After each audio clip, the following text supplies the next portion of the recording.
আসন্ন ঈদুল আজহা দেশে কোরবানিযোগ্য পশুর পর্যাপ্ত সরবরাহ নিশ্চিত হয়েছে। এবছর সম্ভাব্য চাহিদার বিপরীতে প্রায় 22 লাখেরও বেশি পশু উদ্বৃত্ত থাকবে, ফলে কোরবানির পশুর কোনো সংকটের আশঙ্কা নেই।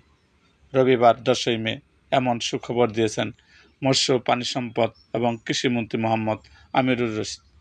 ওই দিন দুপুরে তিনি মৎস্য ও পানি সম্পদ মন্ত্রণালয়ে আয়োজিত সংবাদ সম্মেলনে এ বিষয়ে বিস্তারিত তথ্য দেন।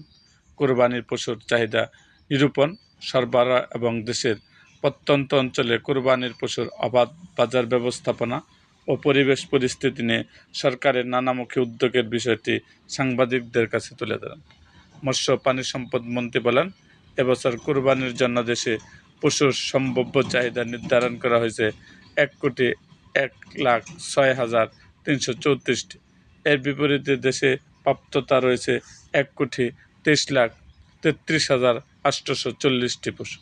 সেই হিসাবে প্রায় 22,27,506টি পশু উদ্বৃত্ত থাকবে।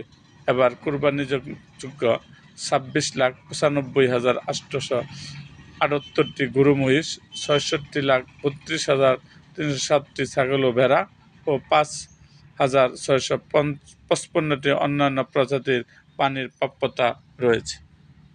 এরকম আরও ভিডিও পেতে এবং রাজনৈতিক অঙ্গনের নানা ঘটনা ও ইতিহাস জানতে আমাদের মুক্তাগাছার ইতিহাস মিডিয়া ইউটিউব চ্যানেলটিকে সাবস্ক্রাইব করুন এবং পাশে থাকা বেল আইকনটি বাজিয়ে দিন।